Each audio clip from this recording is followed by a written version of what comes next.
21절에서 35절 말씀입니다. 제가 봉독하겠습니다. 예수께서 다시 회당에 들어가시니 한쪽 손 마른 사람이 거기 있는지라 사람들이 예수를 고발하려 하여 안식일에 그 사람을 고치시는가 주시하고 있거늘 예수께서 손 마른 사람에게 이르시되 한 가운데에 일어서라 하시고 그들에게 이르시되 안식일에 선을 행하는 것과 악을 행하는 것, 생명을 구하는 것과 죽이는 것, 어느 것이 옳으냐 하시니 그들이 잠잠하거늘 그들의 마음이 완악함을 탄식하사 노하심으로 그들을 둘러보시고 그 사람에게 이르시되 내 손을 내밀라 하시니 내밀매 그 손이 회복되었더라. 바리새인들이 나가서 곧 헤롯 당과 함께 어떻게 하여 예수를 죽일까 의논하니라. 예수께서 제자들과 함께 바다로 물러가시니 갈릴리에서 큰 무리가 따르며 유대와 예루살렘과 이두메와 요단강 건너편과 또 두로와 시돈 근처에서 많은 무리가 그가 하신 큰 일을 듣고 나아오는지라. 예수께서 무리가 애워싸 미는 것을 피하기 위하여 작은 배를 대기하도록 제자들에게 명하셨으니 이는 많은 사람을 고치셨으므로 병으로 고생하는 자들이 예수를 만지고자 하여 몰려왔음이더라. 더러운 귀신들도 어느 때든지 예수를 보면 그 앞에 엎드려 부르짖어 이르되 당신은 하나님의 아들이니이다 하니 예수께서 자기를 나타내지 말라고 많이 경고하시니라. 또 산에 오르사 자기가 원하는 자들을 부르시니 나아온지라. 이에 12를 세우셨으니 이는 자기와 함께 있게 하시고 또 보내사 전도도 하며 귀신을 내쫓는 권능도 가지게 하려 하심이러라. 이 12를 세우셨으니 시몬에게는 베드로란 이름을 더하셨고 또 세베대의 아들 야고보와 야고보의 형제 요한이니 이 둘에게는 보아너게 곧 우레의 아들이란 이름을 더하셨으며 또 안드레와 빌립과 바돌로메와 마테와 도마와 알페오의 아들 야고보와 및 다데오와 가나나인 시몬이며 또 가룟 유다니 이는 예수를 판 자더라. 집에 들어가시니 무리가 다시 모임으로 식사할 겨를도 없는지라. 예수의 친족들이 듣고 그를 붙들러 나오니 이는 그가 미쳤다 하밀러라. 예루살렘에서 내려온 서기관들은 그가 바알세불이 집혔다 하며 또 귀신의 왕을 힘입어 귀신을 쫓아낸다 하니 예수께서 그들을 불러다가 비유로 말씀하시되 사탄이 어찌 사탄을 쫓아낼 수 있느냐. 또 만일 나라가 스스로 분쟁하면 그 나라가 설 수 없고 만일 집이 스스로 분쟁하면 그 집이 설 수 없고 만일 사탄이 자기를 거슬러 일어나 분쟁하면 설 수 없고 망하느니라. 사람이 먼저 강한 자를 결박하지 않고는 그 강한 자의 집에 들어가 세간을 강탈하지 못하리니 결박한 후에야 그 집을 강탈하리라.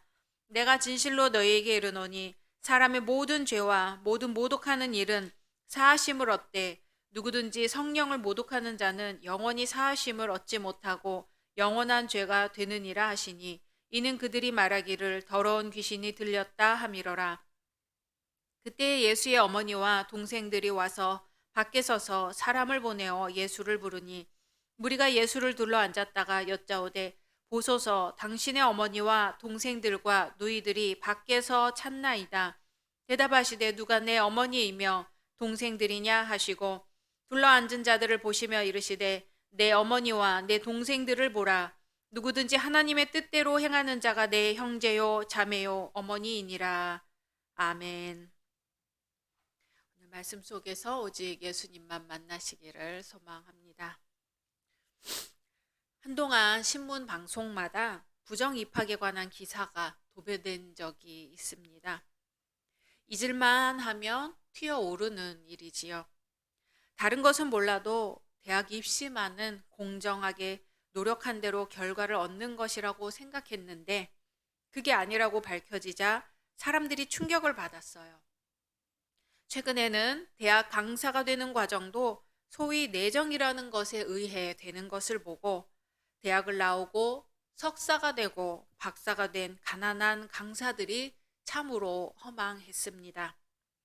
우리들이 더욱 놀라고 당혹스러울 수밖에 없는 것은 그런 혜택을 받은 사람들이 사회적으로 높은 지위에 있는 사람들이란 사실이었습니다.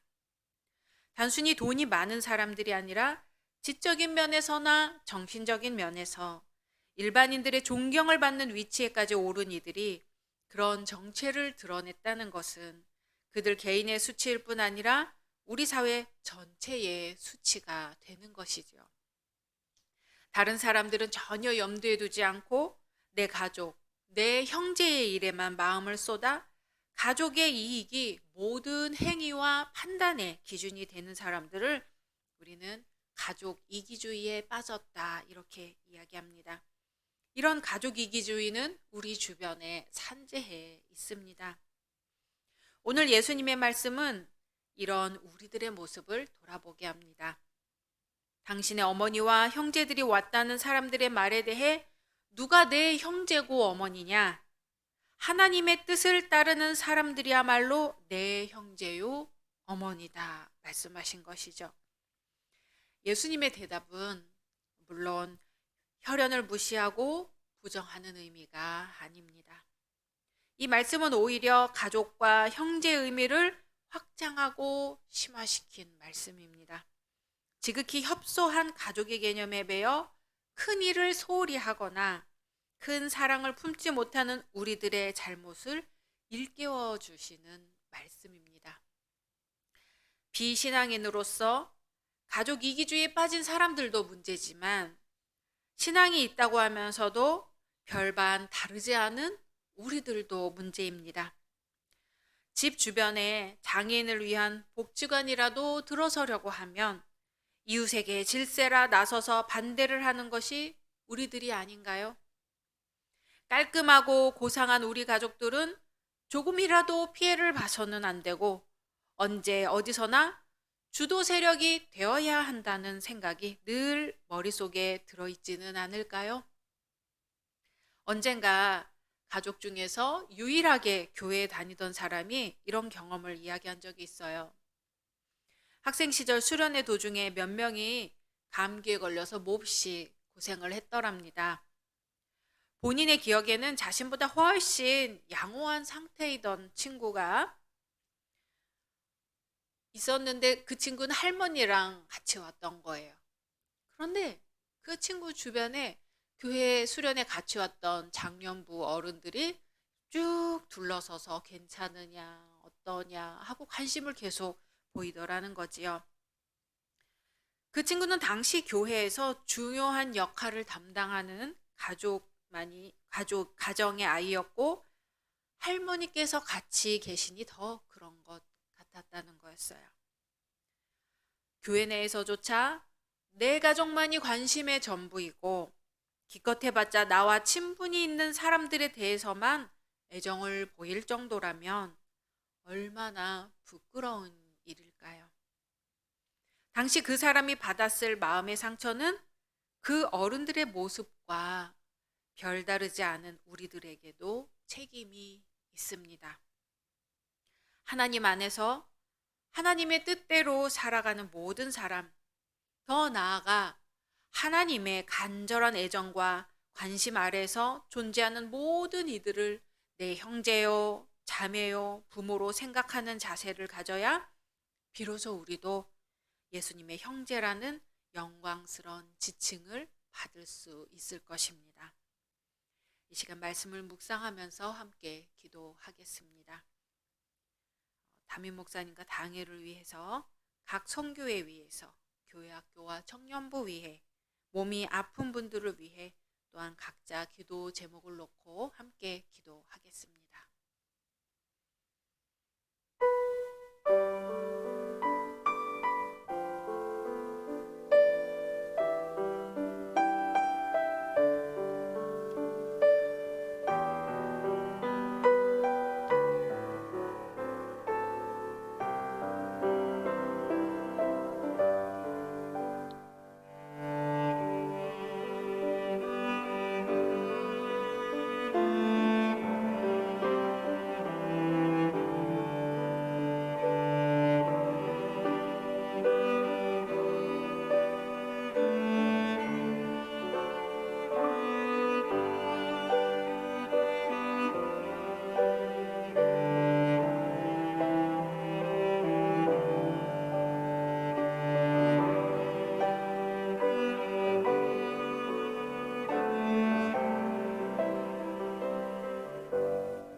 주님의 말씀대로 이웃을 사랑한다 하면서도 우리 이웃을 부모요, 형제, 자매로 대하지 못했음을 고백합니다.